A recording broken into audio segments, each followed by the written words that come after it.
레위 지파라는 제목의 말씀 증거할 때 오늘 이 아침에도 크신 은혜 은총 받으시길 바랍니다. 가나안 땅에 대한 이 기업 분배 작업이 거의 끝나갈 무렵 레위 지파의 족장들이 제사장 엘르아살과 또 여호수아와 지파 족장들에게 나와서 이제 왜 우리 땅은 없느냐, 우리에게 약속했던 땅을 달라고 요구를 했습니다. 레위 지파를 제외한 나머지 11지파는 각기 하나님께 땅을 기업으로 분배를 받았습니다. 그럼 레위 지파는 어떻게 하는가?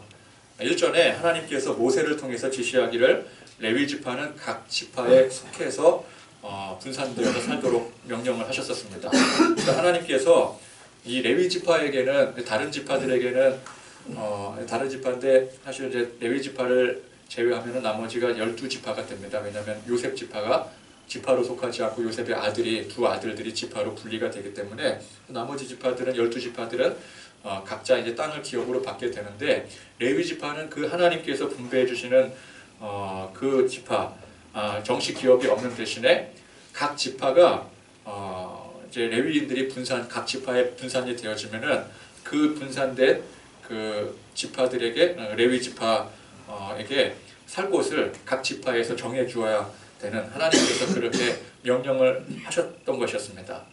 그래서 이제 마지막으로 각 지파에서 이제 레위 지파를 이제 이를테면은 이제 12지파대로 이제 분배를 하지 않겠습니까? 분파들을. 이제 그 레위 지파의 분파들이 살 수 있는 각자 지파 안에서의 성읍이나 목초지들을 제비를 뽑아 분배를 했습니다.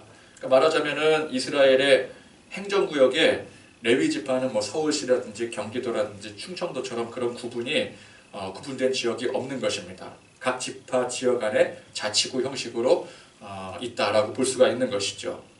이 레위 지파는 다른 지파들과는 구별된 특별한 지파입니다.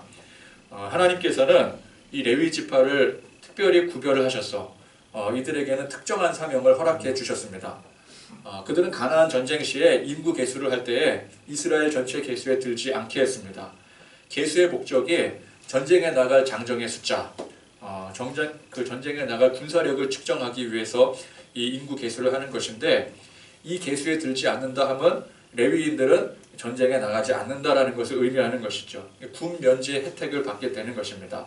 또 땅을 기업으로 주시지 않는다라고 하는 것은 이들이 직접적인 생업에 종사하지 않는다라는 것을 뜻하는 것이죠. 그래서 이 레위 지파들은 전쟁에 나가서 피 흘리는 일이라든지 또 생업에 종사하는 일, 그런 일들을 하지 않고 오직 여호와 하나님을 위한 일들을 하게 하셨습니다. 그래서 레위 지파들 중에서 제사장 계열들은 제사에 하나님 앞에 드리는 제사에 관련된 직무를 맡게 하고 또 그 외의 모든 레위인들에게는 하나님의 일들, 성막에 관한 그런 일들을 다 분산시켜서 그 일들을 감당하게 그렇게 하나님께서 명령하셨던 것이었습니다. 하나님께서 또 일전에 이스라엘 자손에 처음 태어난 1개월 이상 된 남자들을 계수하게 하신 적이 있었습니다. 모든 백성들 중에서 처음 태어난 1개월 이상 된 남자들을 계수를 하고 그들을 하나님께서 취해야 되는데 대신에 레위인들을 취한다고 하셨었어요. 그러니까 처음 난 자들은 전부 하나님의 것인데 그들을 대신해서 레위인이 하나님의 것으로 취해지게 된다는 것입니다. 이 처음 난 자들이 하나님의 것이라고 하는 것은 처음 난 것만 하나님의 것이다라는 뜻이 아니라 모든 사람들, 하나님의 백성들은 모든 사람들이 다 하나님의 것입니다. 그래서 그것을 상징으로 처음 난 자가 대표를 하는 것이죠. 처음 난 자가 대표로 말하자면 가족의 대표가 되는 것입니다. 그래서 하나님 앞에 드려지는 것입니다. 그러니까 우리가 드리는 11조나 우리가 섬기는 주일도 마찬가지죠. 내 모든 소유가 내 것이 아니라 하나님의 것을 하나님의 것임, 하나님이 내게 주신 것임을 인정함으로 그 가운데 증표로서 10분의 1을 11조로 드리는 것입니다.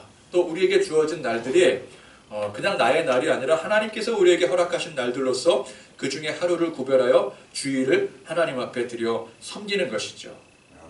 네, 그런 것처럼 이제 처음 난 자들, 이 처음 난 자들이 하나님 앞에 드려져야 되는 것. 그것은 곧 모든 백성들이 하나님의 백성, 또 하나님의 것임을 의미하는 것입니다. 근데 이 처음 난 이 첫 장자를 하나님 앞에 드려야 되는데 그런 의미에서 이제 출애굽할 때도 하나님께서 장자를 치는 그런 재앙을 내리시기도 하셨던 것이었죠. 그런데 처음 아들들을 다 하나님 앞에 바치게 되면은 그것도 이제 번거롭게 되지 않겠습니까? 그래서 이 레위 지파들을 하나님께서 처음 난 것으로 대신해서 하나님께서 취하신다는 거예요. 그래서 이 레위인들은 특별히 처음 난 사람들을 대표해서 하나님의 이 직무를 감당하게 되는 것입니다. 그러니까 이 처음 난 자들을 대신하는 레위인이 곧 모든 백성들을 대신하고 대표하는 것이죠. 그래서 레위인은 우리를 대신하신 영원한 제사장 되시는 예수님을 상징하는 것이기도 하는 것입니다. 자, 이렇게 백성들을 대표해서 하나님의 거룩한 사명을 감당하는 레위인들, 또 구속사적으로는 모든 죄를 담당하여 하나님 앞에 속죄 제물로 드려지는 이 중요한 지파에게 하나님께서는 그들을 위한 기업을 분배하지 않으셨더라는 거예요. 자, 그 이유는 즉슨 이들은 땅의 기업, 땅의 소유를 먹고 사는 사람들이 아니라 오직 하나님께서 주시는 것으로 먹고 사는 구별된 사람들이기 때문인 것입니다.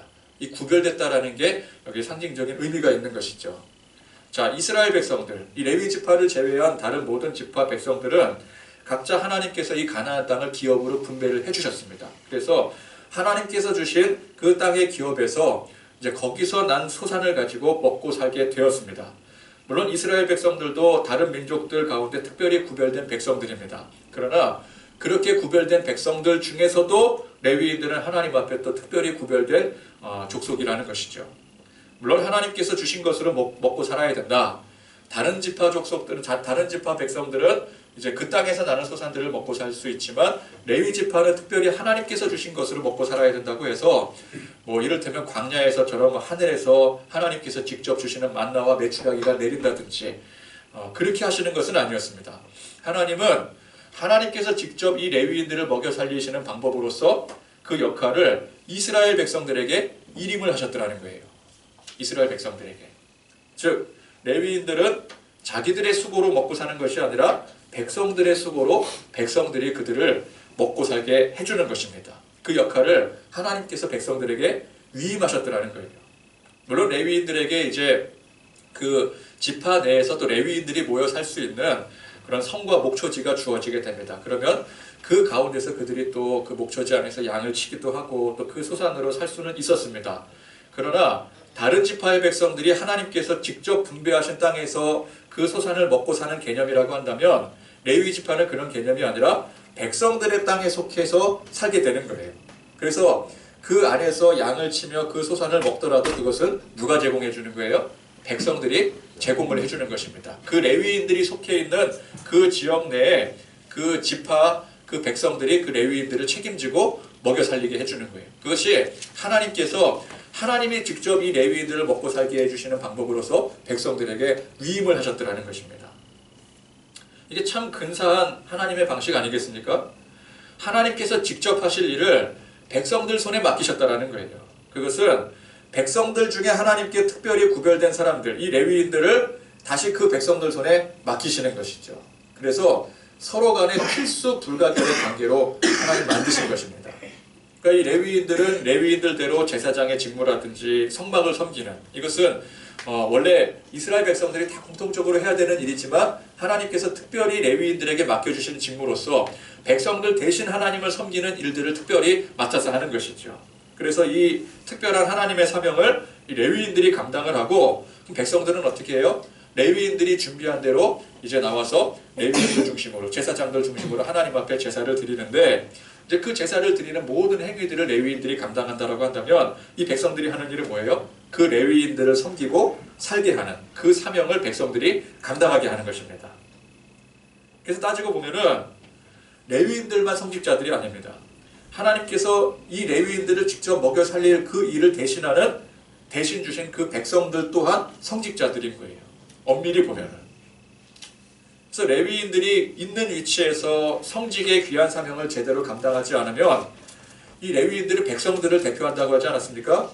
백성들을 대표하는 레위인들이 그 직무를 제대로 감당하지 않으면 레위인들 자체가 몰락해 버리는 거잖아요. 사명 제대로 감당하지 못하면 이 레위인들의 몰락은 곧 백성들 전체의 몰락을 의미하는 것이기도 합니다. 왜? 레위인들은 백성들을 대표하기 때문에. 그러니까 함께 망한다라는 거예요. 또 백성들이 레위인들을 제대로 섬기지 않고 레위인들에게 줘야 될 그 기업에 대한 책임을 짓지 않는다라고 한다면 그로 인해서 레위인들은 자연스럽게 몰락할 수밖에 없죠.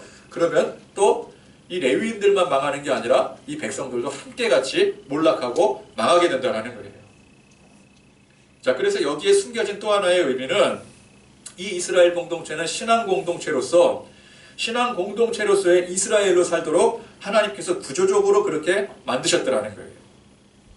즉 이스라엘이 뭐 레위 지파뿐만 아니라 모든 지파들이 하나님을 향한 그 신앙이 온전하면은 각 지파 백성들 안에 속해 있는 레위인들이 그 안에서 제 역할을 감당하고 레위인들이 제 역할을 감당한다는 게 뭐예요?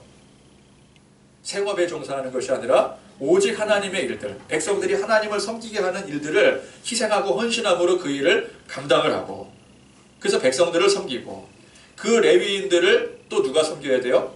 백성들이 섬겨줘야 되는 거예요. 백성들이 그들의 생업을 책임지고 섬겨줘야 되는 거예요. 근데 그렇게 되면은 서로가 윈윈, 공생할 수가 있게 되는 것입니다.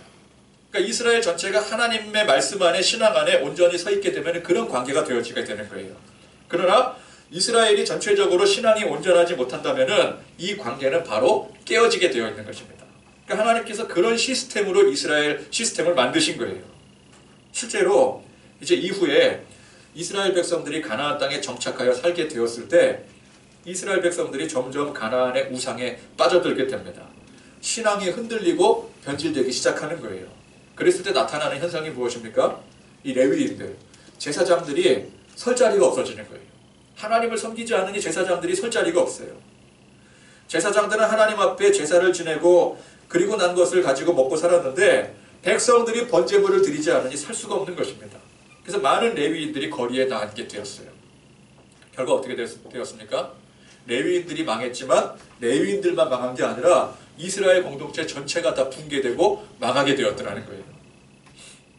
그래서 이스라엘과 이 레위 지파가 서로 공생하기 위해서는 서로가 맡은 바 사명의 책임을 다해야 되는 것이었습니다.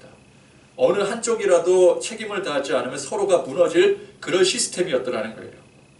그래서 이스라엘 공동체는 하나님께서 말씀하신 그대로 그들이 가나안 땅에 정착해서도 하나님 말씀에 잘 순종을 해서 하나님 잘 섬기면은 복을 받게 될 것이고 그렇지 않으면은 저주받게 될 것이라고 하는 하나님 말씀 그대로 이루어지게 되는 것입니다. 자, 그러기 위해서 먼저는 레위 지파가 어떻게 해야 되겠습니까? 각 지파에 속해 있는 이제 레위 지파들은 각 지파에 분산돼서 속해 있지 않겠습니까? 그래서 그 지파, 그 영역에 속해 있는 제사장들이나 레위인들이 솔선수범해서 하나님을 섬기고 또 그 가운데 희생하고 헌신함으로 그 영역에 속한 백성들이 하나님을 온전히 섬기게 할 책임을 다해야 되는 것이죠. 그러니까 각 지파, 각 구역마다 그 안에 그들을 책임질 수 있는 레위인들이 다 있는 거예요. 그렇죠? 자, 만약에 백성들이 레위 지파를 멀리하고 각기 우상 숭배에 빠져버렸다면은 그럼 1차적인 책임이 누구에게 있는 것입니까? 이 백성들의 지도자가 누구예요? 이 레위 지파잖아요. 근데 이 백성들이 우상 숭배에 빠지고 하나님을 섬기지 않게 된다면은 그 책임이 그 지도자들에게 있는 것이죠. 누구에게 있어요? 그 지파 구역 내에 있는 그 레위인들에게 그 책임이 1차적으로 주어지게 되는 것이죠. 그러니까 신앙의 스승의 역할, 신앙의 아버지 역할을 못했다라는 거예요. 자, 그런데 이스라엘이 결국은 우상 숭배에 빠져버리고 타락의 길에 접어들게 되지 않겠습니까? 이건 누구의 책임이라는 거예요? 이스라엘 백성들 그 자체의 책임도 있지만 이게 레위인들의 책임이 분명히 있는 거예요. 그들이 백성들을 제대로 다스리지 못한 것입니다. 사무엘 시대에 보니까 그 당시 대제사장이 엘리 제사장이었습니다. 근데 엘리 제사장이 어떤 사람이었어요? 얘는 상당히 무지한 제사장이었어요. 하나님 말씀이 들리지 않는 그런 제사장이었습니다. 여러분, 제사장이 하나님 말씀이 들리지 않는다면 이거 굉장히 심각한 겁니다. 그 대제사장, 이 이스라엘 전체를 대표하는 대제사장에게도 하나님 말씀이 들리지 않는다면은 이건 뭐 볼장 다 본 것이죠.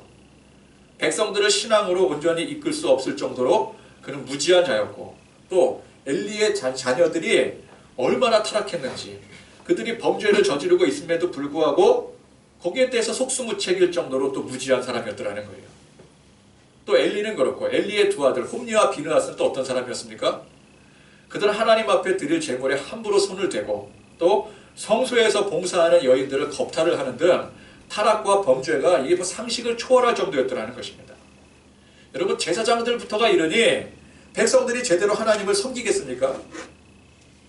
그러니까 위로부터 망할 수밖에 없는 그런 결과가 초래해지게 된다는 거예요. 백성들이 우상 숭배한 그 잘못도 있지만 제사장이, 레위인들이 그 백성들을 제대로 다스리지 못한 책임도 분명히 있더라는 것입니다. 사사기에 보면은 갈 곳을 잃은 레위인이 결국은 산속에 들어가 사는 모습들이 나오게 됩니다. 여러분, 옛날에는 그렇지 않았습니까? 먹고 살 길이 막막해지면은 어디 들어가요? 산에 들어가는 거예요. 산에 들어가요. 산에 들어가면 뭐 하겠습니까? 옛날에 보면 이제 그렇게 산에 이제 뭐 먹고 살 길 막막해서 모인 사람들이 모여서 도적대를 이루기도 하고, 뭐 그게 아니면은 산에서 이제 일구고 살아가는 화전민이 되거나 뭐 그러게 되겠죠. 사사기 17장에 보면은 에브라임 산지에 미가라고 하는 사람이 있었는데 좀 부자였던 것 같아요. 은으로 우상을 만들어서 자기가 산당을 만들어서 멋대로 그 우상을 만든, 은으로 부어 만든 그 우상을 하나님이라고 섬기고 있었습니다. 그리고 자칭 자기가 제사장이 되어버렸어요. 자, 그런데 방황하던 레위인은 어떤 사람이에요?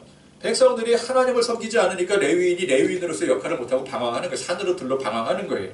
근데 방황하던 레위인 한 사람이 그 집을 찾아오게 됩니다. 미가의 집을요. 그러니까 미가의 집에 찾아오니까 미가가 자긴 그래도 제사장의 어떤 그 족속이 아니잖아요. 그런데도 불구하고 자칭 제사장이 되었는데 마침 잘 되었다. 레위인이 왔으니 레위인을 우리 집에 제사장으로 삼으면 되겠다. 그래서 그를 돈으로 고용을 해서 자기 집에 제사장으로 삼았습니다. 그러니까 먹고 살 길이 막막했던 그 레위인이 옳거니 하고 그 집안의 제사장으로 들어앉게 된 거예요. 자, 무엇을 섬겨요? 은으로 만든 우상을 하나님이라고 섬기면서. 자, 그러면서 17장 사사기 17장 6절에 뭐라고 말씀하는가 봤더니, 그때에는 이스라엘에 왕이 없었으므로 사람마다 자기 소견에 옳은 대로 행하였더라. 자, 이 구절의 말씀이 그 사사기 시대를 대표하는 구절이에요. 이스라엘의 왕이 누구입니까? 그때는 왕이 따로 없었어요. 그러니까 이스라엘의 왕은 전능하신 하나님이십니다. 하나님이 이스라엘의 왕이세요. 근데 그때는 이스라엘의 왕이 없었으므로, 이게 무슨 의미예요? 이 사람들 마음에 하나님이 계시지 않는 거예요. 하나님을 왕으로 모시지 않는 거예요. 그러니까 하나님이 계시지 않으니까 어떻게 해요? 이스라엘의 왕이 없었으므로 사람마다 자기 소견에 옳은 대로 행하였더라. 제 멋대로 살더라는 거예요. 말씀의 기준이 흐트러져 버렸어요. 그러니까 자기 멋대로 생각하고 사는 거예요. 그래서 우상을 부어 만들고 산당을 짓고 그것을 또 하나님의 성전이라고 하고 또 하나님이라고 그렇게 자기들 멋대로 섬기고 살아가고 있는 거예요. 또 레위인은 어때요? 먹고 살 길이 막막해 돌아다니다가 그 집안에 들어가서 제사장 노릇하는 거예요. 누구 마음대로요. 뭐 하나님께서 정해주신 법, 규례 이거 전부 다 무시하고 레위인은 레위인대로 멋대로 살고 백성들은 백성들 멋대로 살고, 이게 이 역사 이후의 시대의 일이라는 거예요. 이게 얼마나 안타까운 상황입니까? 자, 이 장면에서 백성들이 그렇게 우상 숭배하고 하나님을 섬기지 않으니 애꿎은 레위인들이 설 자리가 없어 레위인들이 그렇게 타락하고 흩어지고 불쌍하게 된 거 아니냐 라고도 볼 수 있겠지만, 여러분 여기 제가 지금 말씀드린 이 레위인을 보십시오. 백성들도 불순종의 우상 숭배에 멋대로지만 그걸 제대로 잡아줘야 될 레위인도 똑같더라는 거예요. 어디 레위인이 개인의 집에 들어가서 제사장 노릇하며 호의호식하게 되어 있습니까? 그러니까 이거는 누구만의 문제가 아니라 이 레위인들의 문제요, 백성들 전체의 문제들이라는 거예요. 백성들 때문에 레위인이 망하게 되었다. 그것도 아니에요. 레위인 때문에 또 백성들이 망하게 되었다. 그것도 아니에요. 둘 다 잘못한 거예요. 오늘날 목회자, 성직자들을 의미적으로 본다면 레위인이라고도 칭할 수가 있을 것입니다. 물론 그 자세한 역할과 직무는 상당히 다르겠지만 성도와 교회를 대신하고 대표한다는 의미에서는 레위인과 비슷하다고 그 성질을 비슷한 성질로 볼 수가 있는 것이죠. 요즘 이제 뭐 교회들이 다 잘하면 좋겠지만, 모든 교회가 다 잘하면 좋겠지만 뭐 잘못하는 케이스들도 뭐 더러 있지 않겠습니까? 근데 이제 잘못한 그런 케이스들이 이제 보고가 되어지고, 또 때로는 뭐 뉴스에도 보도되어지고, 또 사람들 소문에 또 뭐 어떤 교회가 이렇대더라, 뭐 이 교회가 저렇대더라, 그럴 때 사람들은 항상 그래요. 거기서 누가 잘못했네, 누가 잘했네, 누가 문제네, 그걸 따지게 돼요. 한쪽에서는 뭐라 그래요? 목사가 문제다, 타락했다, 목사가 잘못했다. 근데 또 한쪽에서는 또 어때요? 또 성도들이 문제다. 교회가 그렇게 목사를 만든 것이다. 서로가 문제라고 그렇게 지적을 합니다. 근데 진짜 문제는 누가 문제라고요? 둘 다 문제라는 거예요. 둘 다 문제. 그렇죠? 목사도 문제고 문제가 발생했을 때는 성도도 문제고 교회 자체가 문제라는 거는 누구 한쪽만 문제가 아닙니다. 다 문제라는 거예요. 그러니까 이거는 어느 한쪽만 문제라고 결코 말할 수가 없는 것입니다. 성도들은 목사가 문제라고 합니다. 근데 목사는 또 같은 그 목사 동역자들 앞에 누가 문제라 그래요? 가면은 꼭 자기 성도들이 문제래요. 서로가 문제라고 하니 그럼 객관적인 입장에서 봤을 때 제3자의 입장에서 봤을 때 그럼 누가 문제라는 거예요? 둘 다 문제인 거죠. 서로가 문제라고 하니까. 이 중요한 것은 하나님께서 이스라엘 공동체를 어느 한쪽만 잘해서 잘 되는 시스템으로 만들지 않으셨더라는 거예요. 기가 막히게. 하나님의 이 섭리가 여기에 있는 거예요. 양쪽이 다 하나님을 잘 섬기고 순종해야지만 둘 다 잘 되는 시스템으로 하나님께서 만들어 놓으신 거예요. 그게 레위인과 다른 지파들과의 관계였어요. 이게 교회도 마찬가지입니다. 어느 한쪽만 잘하거나 잘못하는 시스템이 이 교회가 아니라는 거예요. 둘 다 잘해야 되는 거예요. 목사도 잘해야 되고 성도들도 잘해야 되는 거예요. 그러면 교회가 어떻게 됩니까? 그럼 교회가 사는 거예요. 서로가 사는 거예요. 어느 한쪽은 잘하는데 어느 한쪽은 못한다. 처음에는 그럴 수 있어요. 그러나 이게 나중에 되면 그렇게 될 수가 없어요. 하나님께서 이스라엘 공동체를 그렇게 만드셨듯이 교회도 양쪽이 함께 공생하는 관계로 만드셨기 때문에 그렇습니다. 여러분, 이 공생관계가 무엇입니까? 예를 들어 어느 한쪽이 잘하고 어느 한쪽이 잘못했을 때 그 한쪽으로 기울게 되는 거예요. 전체가 다 기울게 되어 있는 거예요. 이게 공생관계예요. 잘하는 쪽으로 영향을 받아서 못하는 쪽이 잘하는 쪽으로 영향을 받아서 둘 다 잘하든지, 아니면은 못하는 쪽으로 잘하는 쪽이 영향을 받아서 잘하던 쪽도 못하는 쪽으로 영향을 받아서 둘 다 못하든지, 이게 공생관계입니다. 그러니까 처음에는 뭐 누가 잘할 수 있고 누가 못할 수가 있어요. 누가 큰 실수를 할 수도 있어요. 그러나 그 상태로 이게 계속 가게 되면은 이게 이제는 그러다가 한쪽으로 기울게 되는 거예요. 둘 다 잘하든지 둘 다 못하든지. 하나님께서 기가 막히게 그런 시스템으로 만드신 것입니다. 그러니까 이 공생관계에서는 둘이 대립해서 서로가 뭐 저쪽이 잘못이다, 뭐 자기가 잘했다, 그러면은 여긴 답이 없게 돼 있는 거예요. 서로가 어느 한쪽이 숙이고 잘못했다고 인정하고 희생할 때 그래야 공생이 되어지는 것입니다. 이게 공생관계 아니겠습니까? 근데 그렇게 되지 않으면 어떻게 되겠습니까? 이스라엘이 결국 분열하고 망했던 것처럼 결국은 분열하게 되겠죠. 분열하게 되었을 때도 그래도 분열은 했지만 그 가운데 그래도 나도 잘못한 게 있지, 뭐 저쪽도 잘못했지만 나도 잘못한 게 있지, 그래서 잘못을 인정하고 회개하고 그 자리에서 다시 주께로 돌아오게 되면은 그러면 괜찮겠지만 여전히 그 태도를 버리지 못한다면은 결국 이스라엘처럼 망하고 만다라는 게 이 성경의 교훈인 것입니다. 저는 성경의 이 상황이 지금 이 시대의 상황과 너무 꼭 들어맞는다고 생각을 합니다.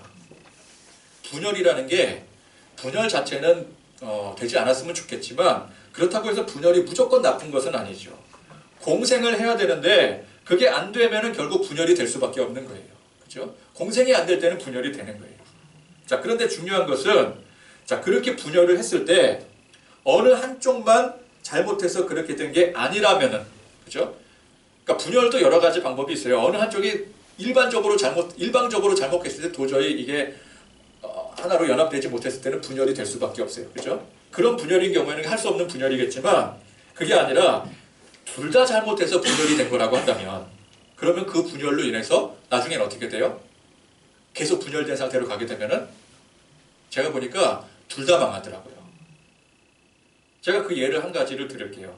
제가 우리 노예의 예를 들으려고 합니다. 제가 이 노예 얘기를 가끔 하는 이유는, 감히 제가 노예를 어떻게 평가를 하겠습니까? 노예에 수많은 산하교회들이 있고 또 목사님들 있고 계시는데 제가 감히 그에 대해서 이래저래 평가를 할 수는 없는 것이죠. 그러나 저도 이 경기 북노예에 속해 노예원의 한 사람으로서 보고 듣고 느끼는 바, 지금 이루어지는 일들에 대해서 우리 성도들도 전체가 다 노예에 소속된 교회 성도들이기 때문에 제가 아는 것은 여러분들도 알아야 된다고 생각을 하는 거예요. 그래서 제가 감히 주제에 그렇게 노예에 대해서 이렇게 감내나라 배내나라 식으로 판단하고 정죄하고 그런 개념이 아니라 목사가 또 노회원으로서 노회에 가서 보고 느낀 바를 우리 성도들도 같이 좀 공감하면 좋겠다. 그런 의미에서 제가 말씀을 드리는 겁니다. 지금 우리 노회가 사고 노회가 되었어요. 둘로 갈라진 지 오래되었어요. 근데 이제 서로가 잘했다고 상대가 잘못했다고 주장하고 있는 상황입니다. 저도 이제 뭐 노예가 갈라졌기 때문에 한쪽으로는 일단 속해 있어야 되는 거 아니겠습니까? 노예를 아예 탈퇴하지 않은 이상. 그래서 우리 교회가 이제 어느 한쪽을 뭐 지지한다라기보다도 거기 몸담고 있는데, 그러다 보니까 이제 그쪽에 이제 목사님들, 뭐 노회원들이 막 이제 자료들을 막 보내줘요. 그러면서 이제 자료들 보내는 내용들이 다 그거죠. 이제 우리가 정의다, 우리가 진리다, 우리는 잘하고 있다. 그런데 저쪽이 이제 진리를 회방하고 있고 저쪽이 비진리다. 이제 그런 식으로 주장을 하는 거예요. 근데 저한테 그쪽 메일만 올까요? 그쪽 메시지만 올까요? 그렇지 않습니다. 그 반대쪽도 계속 저에게 또 보내는 거예요. 그럼 거기에 또 뭐라고 보내요? 자기들이 진리고 저쪽이 지금 이 노예의 질서를 망가뜨리고 하나님의 질서를 망가뜨리고 있다. 서로가 그렇게 상반된 주장을 하고 있는 거예요. 저는 잘 몰라요. 누가 잘못했고 뭐 누가 잘하고 관심도 없고, 아니 관심은 있지만 잘 모르고, 그죠? 그러니까 누구를 지지하고 그럴 마음은 없어요. 근데 지금 상황은 서로가 서로의 의견을 주장하고 있는 상태라는 거예요. 서로의 의의를 주장하고 있는 상태. 서로의 의의를 주장하고 서로의 잘못된 것을 계속해서 진실 공방전을 펼치고 있는 상태라는 겁니다. 우리 노예가 지금. 자, 그런데 중요한 것은 뭐예요? 그렇게 분열을 했을 때, 지금 이 문제는 그래서 누구 한쪽이 잘했고 누구 한쪽이 잘못했고 이 문제가 아닌 거잖아요. 잘했으면 둘 다 잘했고 잘못했으면 둘 다 잘못한 거죠. 근데 그렇게 분열을 했을 때 이게 어느 한쪽만 잘못해서 그런 게 아니더라는 거죠. 서로가 잘못한 게 있고 서로가 또 잘한 게 있고, 그런데 서로가 자기가 잘한 것들 주장하고 잘못한 것들을 공격하고 있는 상황이라는 거죠. 그러면 끝까지 저쪽이 잘못했다, 나는 잘못했다, 우리는 잘했다, 이 태도를 버리지 못하면은 결국 어떻게 되는 거예요? 사고 노예로 둘 다 망하게 되는 거예요. 우리 노예 망하는 거예요. 지금 몇 년째 서로가 자기 태도를 버리지 못하니 아직도 사고 노예로 갈라져서 망조의 길을 걷고 있다라는 게 지금 현실의 문제예요. 지금 보세요. 아직도 사고 노예예요. 아직도 총회에서는 사고 노예예요. 물론 비판하는 쪽이 근거 없이 비판하지는 않을 것입니다. 분명히 근거가 있지요. 상대가 잘못한 게 있어요. 그러나 그 상대도 이쪽을 똑같이 비판을 한다면 이쪽도 분명히 잘못이 있는 거예요. 그럼 이 경우는 어떻게 해야 돼요? 어느 한쪽이라도 한 수 접고 한 수 양보하고, 그래서 공생의 길로 가려고 할 때 여러분 한쪽이 그렇게 접고 양보를 하면은 그 다른 한쪽이 그걸 그랬네 뭐 지들이 드디어 시인을 하는구나 그러면서 그 도도히 받아들이기만 하겠습니까? 그럼 그쪽이 나쁜 쪽이죠. 그러면 그쪽도 한 수 접고 양보할 수밖에 없는 거예요. 이쪽이 양보하면 그쪽도 양보할 수밖에 없어요. 순리가 그래요. 순리가. 여러분 아무리 대립하고 막 내가 잘났다고 내가 막 진리라고 주장을 해도 그거 어느 한순간 제가 그래도 잘못한 게 있죠. 우리가 잘못한 게 있죠. 그러면은 상대방도 그거를 그대로 받아들이지 못해요. 상대방도 당연히 자연스럽게 우리도 잘못한 게 있죠. 그리고 같이 수그러들게 되어 있어요. 그건 그렇지 않습니까? 사회가. 그렇죠? 그렇게 되면은 그래서 서로가 양보하고 이해하고 용납하고 그러면 되는 거예요. 그래야 공생이 되는 거예요. 근데 그렇게 못하니 제가 볼 때 지금 칼자루는 총회가 쥐고 있거든. 총회가 이를 지금 관장해야 되는 거거든. 총회가 이를 다스려야 되는 거거든. 총회가 뭐야? 그 역할을 하는 거죠. 근데 총회에서 볼 때 제가 볼 때 어느 한쪽이든 한 수 접을 때까지 그냥 사고노예로 내버려 두는 거예요. 그 당연하지 않겠습니까? 지금 총회에서 지금 두 축으로 갈라졌는데 어느 쪽 손을 들어주겠어요? 내가 총회 입장이라면 절대 그 누구도 손을 안 들어주죠. 괜히 한쪽 손 들어줬다가 나중에 총회가 비난의 폭격을 받게 되는 거 아니겠습니까? 그러니까 이 노예는 그냥 사고노예로 처리하는 게 총회에서는 제일 깔끔한 일이에요, 지금. 그러니까 이 사고노예에서는 자기들끼리 어느 한쪽이 한 수 양보를 해서 서로가 다시 화합하고 윈윈 공생의 관계로 돌아갈 때 그때 총회에서는 이제 잘했다. 그러면서 이 노예를 정상 노예로 인정을 해주는 거죠. 그러니까 당연한 시스템 아니겠습니까? 그러니까 제가 봤을 때 우리 노예는 서로 공생의 길을 찾지 못하면은 노예의 중요한 기능 지금 다 상실해 버렸어요. 지금 노예가 서류를 어디서 떼야 되는지를 모르겠어요, 제가. 지금까지 몇 년간 그래왔어요. 그래서 노예가 사실은 없는 것과 마찬가지예요. 지금 이게 노예가 없는 거지 이게 지금 노예가 지금 존재한다고 볼 수 있겠습니까? 사고 노예인데 결국 노예 자체는 망하고 마는 것이죠. 그럼 이제 우리는 어떻게 해야 되느냐? 목사님 우리 이 기회에 노예 빠져나오시죠. 그건 또 이제 우리가 속해 있는 노예에서 그게 할 노릇은 아닌 거잖아요. 그러니까 우리가 여러분 기도하실 때 이 노예가 빨리 서로 양측이 좀 양보할 건 좀 양보하고 서로 존중할 건 좀 존중하고 인정할 건 좀 인정하고 그래서 좀 화합된 그런 노예가 올 한 해는 좀 이렇게 화합된 그런 소식이 들려왔으면 좋겠다라는 그런 마음으로 여러분 노예를 위해서도 좀 기도해 주시기 바랍니다. 아멘. 우리가 또 노예에 속해 있는 교회이지 않겠습니까? 자, 그래서 오늘 말씀에서 이스라엘 기업 안에서 생존권을 받게 되는 레위 지파, 그것은 하나님께서 이스라엘 백성들과 레위 지파 간의 공생관계의 시스템을 만드신 아주 탁월한 장면이더라는 거예요.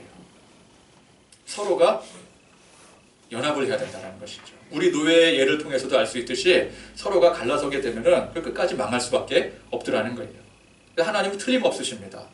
두 관계가 서로 사명을 잘 감당하고 그 가운데 책임의식이 있고 서로에게 희생할 줄 알면은 이 관계는 가장 이상적인 관계가 되는 거예요. 그러나 그게 안 되면은 그야말로 최악의 상황이 되어버리는 것이죠. 서로가 진리라고 주장하면 어떻게 할 거예요? 답이 안 나오는데. 자, 이것을 다시 목사와 성도와의 관계로 설명을 하자면은 예를 들어 목사가 어디 가서 그냥 자기 신세나 한탄하고 교회가 이 모양이라고 교회 비판하고 자기 성도 비판하겠습니까? 그건 최악의 멍청한 짓이죠. 또 성도가 어디 가서 자기 교회 목사 비난하고 교회를 비판하겠습니까? 그거는 같이 죽자라는 얘기예요. 같이 죽자라는 얘기예요. 목사와 성도와의 관계가 어찌 보면 참 애매한 관계죠. 근데 이게 레위인들이나 백성들이나 똑같은 감정을 느꼈을 것 같아요. 그 당시에도. 그렇죠? 서로가 서로의 입장을 잘 모르는 거죠. 레위인은 레위인들의 특별한 그 사명이 있었고 또 백성들은 백성들대로의 사명이 있지 않겠습니까? 예를 전쟁이 났을 때 백성들은 전쟁에 나가잖아요. 근데 레위인들은 전쟁에 나가지 않아요. 그러면은 이제 그런 생각이 들 수 있잖아요. 같은 사람들, 같은 우리 백성들인데 왜 쟤들은 전쟁에 안 나가? 뭐 그럴 수도 있는 거고. 또 레위인들 한쪽에서는 또 야 우리는 이렇게 제사장의 업무 막 이런 거 열심히 감당하는데 백성들은 이거 안 해? 뭐 그럴 수도 있는 것이고. 그러니까 서로의 입장을 잘 모르니까 이게 참 애매한 감정들이 분명히 그 안에 있겠죠. 그때나 지금이나 똑같다라는 것입니다.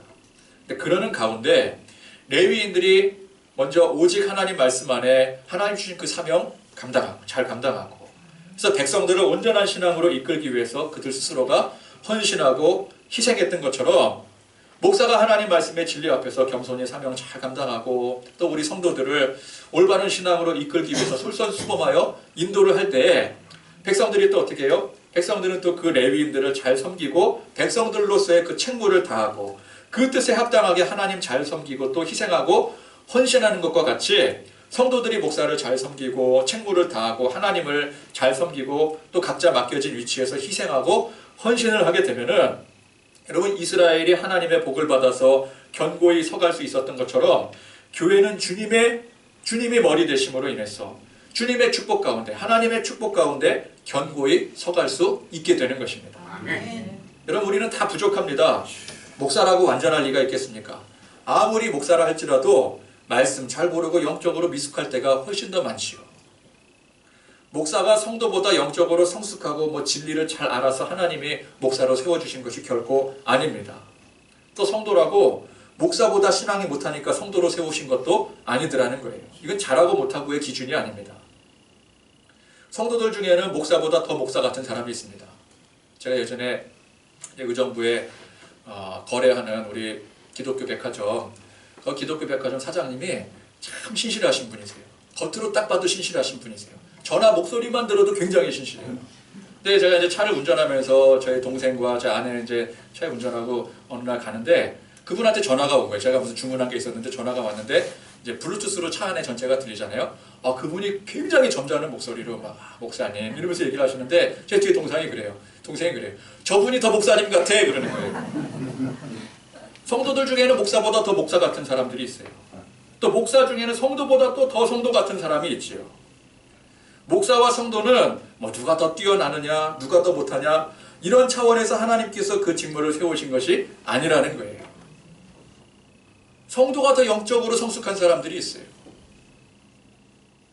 둘 다 똑같이 주 안에서 헌신하고 희생하고 각자 맡겨진 그 위치에서 사명을 다할 때, 섬길 때 하나님 앞에 충성된 종이 될 수가 있는 것이고, 또 둘 다 똑같이 온전치 못할 때, 하나님 앞에 온전치 못할 때 주 앞에서 버림받는 종이 될 수 있더라는 거예요.